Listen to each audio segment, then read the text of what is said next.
अस्सलाम वालेकुम। आप देख रहे हैं मुबशर लुकमान यूट्यूब चैनल। मेरा नाम मुबशर लुकमान है और मैं आपको कई दिनों से बता रहा हूँ और आपको आगाही दे रहा हूँ कि हिंदुस्तान और चाइना के दरमियान ये जो चपकलश है ये बढ़ती जा रही है और इसमें बड़ी तेज़ी आ रही है। और 29 और 30 की दरमियानी रात को हिंदुस्तानी फोर्सेस का और चाइनीज़ फोर्सेस की आपस में दोबारा क्लैश हुआ। इंडियन मीडिया ये कह रहा है कि हमने कुछ एरिया वापस ले लिया और चाइनीज़ मीडिया जो है इस पर खामोश है। बस उनके फॉरेन मिनिस्ट्री जो है वो ये कहते हैं कि जनाब इंडिया जो है अपनी शरारतों से बाज नहीं आ रहा। मुझे आज स्पेशली हमारी रिक्वेस्ट पे ज्वाइन किया डॉक्टर प्रमोद पावा ने। ये पॉलिटिकल एनालिस्ट हैं, हिंदुस्तान से इनका ताल्लुक़ है और गाए बगाए आपको हम आजकल हिंदुस्तान में जो लोग हैं उनके जो जर्नलिस्ट हैं, पत्रकार हैं, एंकर्स हैं, एनालिस्ट हैं, उनका हम आपको तज्जिया सुनवाते हैं ताकि अक्रॉस द बॉर्डर लोग किस तरह सोच रहे हैं वो भी हमें पता चले। डॉक्टर साहब, welcome to the show and thank you for joining us. Thank you sir, जज़ाकल्लाह खैर।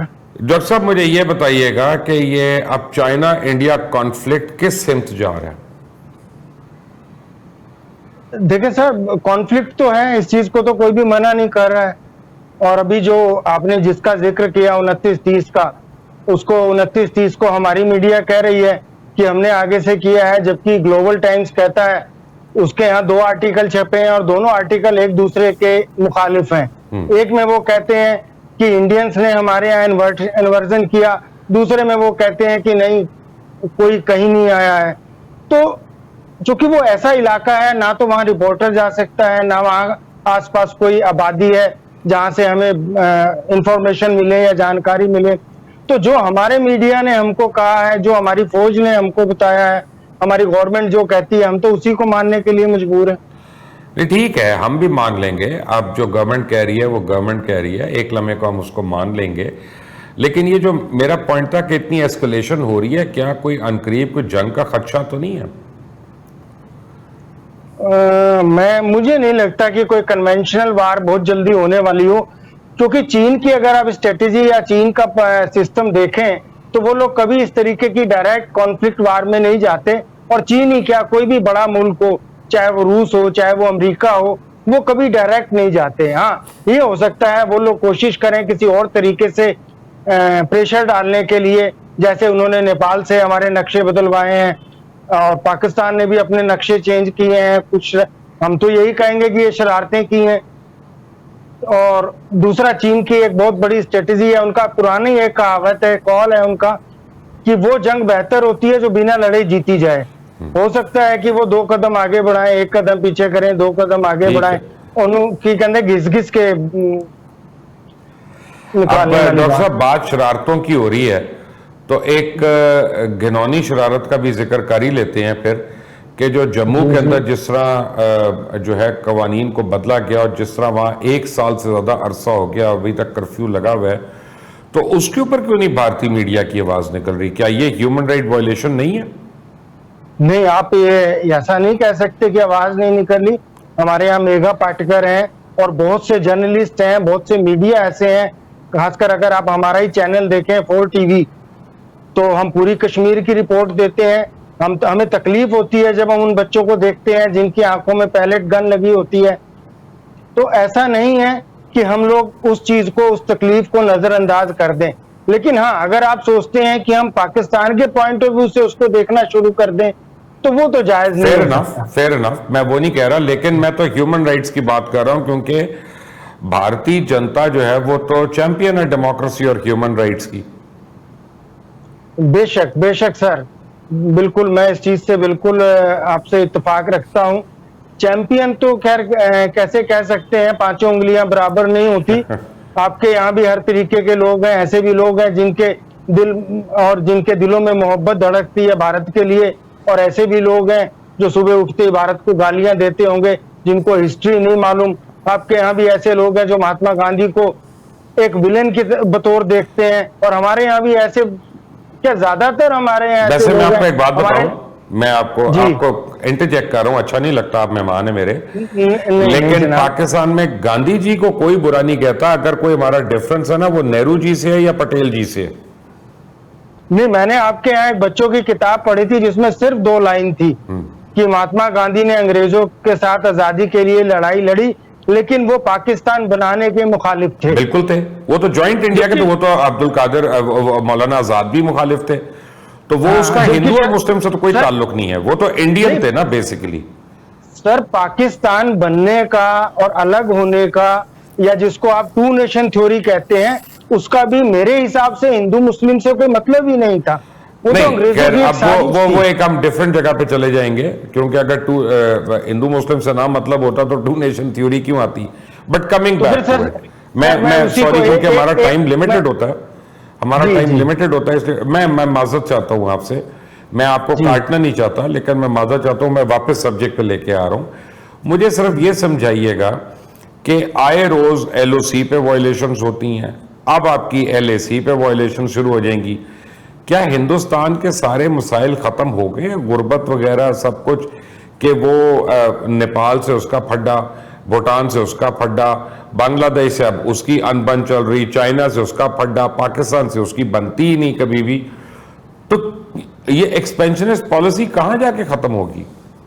नहीं, इसी को सर अगर हम दूसरे पॉइंट ऑफ व्यू से देखें तो 72 साल हो गए, 1972 से 1989 तक 17 साल पाकिस्तान ने कश्मीर का नाम नहीं लिया, और पिछले कुछ सालों से पाकिस्तान को कश्मीर नजर आने लगा।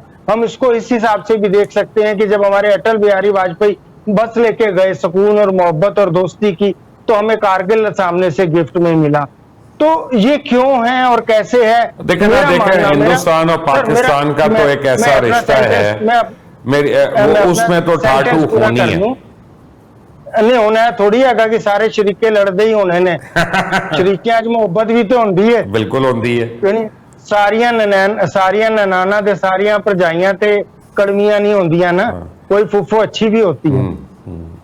तो लेकिन मैं आपको एक मिसाल दूं, आपकी बात से मुझे ख्याल आया कि वो मुझे किसी ने आज एक जोक भेजा व्हाट्सएप पे, बड़ा इंटरेस्टिंग है। उसने कहा लोग हीर की कब्र पे मन्नत मांगते हैं कि औलाद हो जाए, जो अपना ब्याह नहीं करा सकी वो औलाद क्या उसने करनी। तो वो मेरा मतलब है कि ऐसे भी तो है ना लोग।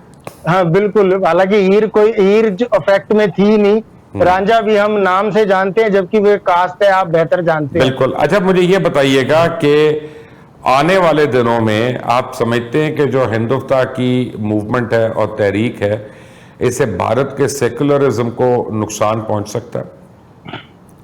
सर ऐसा है, ये बड़े सगीर की मिट्टी ऐसी नहीं है जो इस तरीके के हिंदुत्वा का, शरीयत का, मुल्ला मौलानाओं का या पंडितों का, इन सब की आइडियोलॉजी को आगे बढ़ा सके। अगर ऐसा हुआ होता तो जब आजादी के बाद पार्टीशंस हुए थे तो हिंदू महासभा जीती होती, लेकिन कांग्रेस जीतती थी। तो ऐसा ही आपके यहाँ भी होता रहा है। आपके यहाँ भी जो चाहे वो मौलाना डीजल, माजरत चाहता हूँ, मौलाना फजलुर रहमान साहब हैं, या आपकी गुजरांवाले हैं, गुजरांवाले के इस्लामी कौन सी है, मैं नाम मुझे हाफिज सईद साहब की आप बात कर रहे हैं, मुरीद के? नहीं, हाफिज सईद साहब की नहीं सर, आपकी जो तंजीम है, पॉलिटिकल पार्टी है, अच्छा, जमात इस्लामी जी, वो गुजरांवाला तो नहीं, लाहौर है बेसिकली, कराची एंड लाहौर। अच्छा चलो, मेरी उनसे मुलाकात गुजरांवाला में हुई थी तो मुझे याद है। तो ये लोग जीतते ना, लेकिन आज सबसे ज्यादा और सबसे अगर बेहतर प्राइम मिनिस्टर कहा जाता है तो इमरान खान को कहा जा रहा है। इसी वजह से तो कहा जा रहा है कि उन्होंने अपने कंटेनर के टाइम में दिवाली मनवाई थी इस्लामाबाद के अंदर।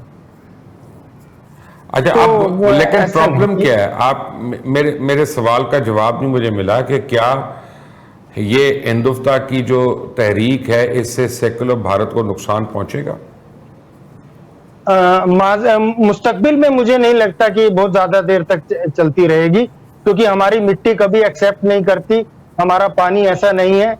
चाहे पूरे बड़े सगीर की बात कर रहा हूं, अगर आप भी कोई ऐसी तंजीम को लेकर आगे बढ़ेंगे, इस्लामिक की या इस तरीके की राइट विंग, जिसको एक्सट्रीम राइट विंग कहते हैं, तो मुझे नहीं लगता कि वो पाकिस्तान में भी कामयाब हो। नहीं, वो एक और बात है, पाकिस्तान में तहरीक इंसाफ भी अगर हो या मुस्लिम लीग भी हो, तो trust me, at the end of the day वो राइटेस्ट पार्टीज हैं, राइट विंग पार्टीज हैं। यानी इसमें अब मैं बिल्कुल, मुझे कोई प्रॉब्लम नहीं है। पाकिस्तान में प्रॉब्लम एक और है डॉक्टर साहब, आपके जो बात समझ नहीं आती लोगों को, कि पाकिस्तान में प्रेडोमिनेंटली एक मजहब है, हमारे यहाँ माइनॉरिटीज हैं लेकिन वो थोड़ी हैं, और उस मजहब के आपस में फिरकों में तो एतराजात हो सकते हैं, लेकिन जब वो को बाहर के आता है ना पाकिस्तान, तो फिर सारे इकट्ठे हो जाते हैं। मुझे अभी जो पता चला था, और आप मुझे करेक्ट करिएगा कि अगर मैं गलत होऊंगा, कि लद्दाख के बॉर्डर पे बड़ी सीरियस इश्यूज हुए थे, क्योंकि वहाँ जो आर्मी के ट्रुप्स हैं उसमें हिंदू भी हैं, मुसलमान भी हैं, क्रिश्चियंस भी हैं, जाट्स भी हैं, उसमें सिख भी हैं, और एक दूसरे के साथ, क्योंकि ये हिंदुस्तान की तहरीक फिर ये आती तो इदारों के अंदर भी है, तो वहां पे बड़े सीरियस हमारे तो बच्चे हमारे तो बच्चे होते हैं, सिपाही हो या पुलिस वाले हो। जी हाँ, तो ये प्रॉब्लम हुई है वहां पे, इसलिए मैं पूछ रहा हूँ। नहीं, मैं इस चीज को डिनाई करता हूँ जी, मैं एक्सेप्ट नहीं करता और पूरी ईमानदारी से कहता हूँ कि ऐसा पॉसिबल नहीं है जैसा आपके यहाँ कहा जाता है कि उन लोगों ने हाथ लगाने से मना कर दिया या उन लोगों ने उसका इलाज करने से मना कर दिया, क्योंकि हमारी आर्मी, चाहे वो आर्मी पाकिस्तान की हो या इंडिया की हो, ये पूरी की पूरी आर्मी का स्ट्रक्चर अंग्रेजों का बनाया हुआ है, और उन अंग्रेजों ने इस तरीके से स्ट्रक्चर बनाया है कि इसको आप मजहब के नाम पर डिफरेंशिएट नहीं कर सकते। हमारे अगर सिख रेजिमेंट जाती है तो उसके साथ दरबार साहब जाता है, गुरुद्वारा जाता है, और उस गुरुद्वारे में चाहे वो हिंदू हो, मुस्लिम हो, सिख हो या कोई भी उसका फौजी हो, वो बराबर से उसी अकीदे से बात करता है। अगर ईद का सेलिब्रेशन होता है तो चाहे उस यूनिट के अंदर एक ही मुसलमान हो, वो पूरी ईद मनाई जाती है। तो इस चीज को तो मैं पक्का कहता हूँ कि ऐसा फौज में नहीं हो सकता, हमारी सोसाइटी में होता हो तो अलग बात। क्योंकि आपका ओपिनियन है मेरे लिए बड़ा इंपॉर्टेंट है और मेरे लिए काबिल एहतराम है। Thank you for giving that opinion. मुझे सिर्फ एक बात, लास्ट क्वेश्चन, कि आने वाले दिनों में जो इतनी फौज के अंदर वहां पे इजाफा किया जा रहा है दोनों साइडों से, क्या इससे कोई चांदमारी हो सकती है? देखें सर, आप तो सब भुगत चुके हैं, आप भी दूसरे मुल्कों के लिए लड़ चुके हैं और दूसरे मुल्कों की लड़ाई में अपना नफा नुकसान देख चुके हैं, तो मैं उस डायरेक्शन में नहीं जाना चाहता, लेकिन आखिर में मैं तो यही उम्मीद करता हूं इंशाल्लाह सब सुकून होगा और सारी प्रॉब्लम सॉल्व हो जाएंगी। हाँ, अभी हमें पुश किया जा रहा है कि हम साउथ चाइना सी में किसी का साथ दें या किसी की बंदूक अपने कंधे पर लेके लड़े। सिर्फ अमेरिका क्यों कहते हैं, उसके साथ जापान भी है, ऑस्ट्रेलिया भी है। हाँ ठीक है, लेकिन अमेरिका पुश कर रहा है ना, जापान पुश नहीं कर रहा आपको। हाँ, तो जिस दिन वहां इलेक्शन खत्म हो जाएगा उस दिन ये भी खत्म हो जाएगा। I hope so. चलें, आई होप सो कि खत्म हो जाए डॉक्टर साहब। उसकी वजह यह है कि खित्ते में जब बदअमनी होती है वो पूरे खित्ते के लिए एक कैंसर होता है, वो सिर्फ उस मुल्क के लिए नहीं होता जहां से वो शुरू होती है। कहीं पे भी कोई प्रॉब्लम होगी तो उसके हमसाया ममालिक को भी तशवीश और परेशानी होती है। बट मैं आपका शुक्रिया अदा करना चाहता हूं, आपने आज हमारे लिए टाइम निकाला और आप अवेलेबल हुए, और मैं आपसे रिक्वेस्ट करूंगा कि आप वक्तन फवक्तन जरूर हमें ज्वाइन किया करें ताकि हमें आपका जो ओपिनियन है वो मिला करे। हमें चाहिए कि आप जैसों का ओपिनियन मिले हमें। थैंक यू फॉर बहुत शुक्रिया सर, सलामत रहें आप भी, आपका, आपके नाजरीन भी, आपको देखने वाले भी और आपका मुल्क भी। Thank you sir, I am grateful and likewise sir. Allah Hafiz.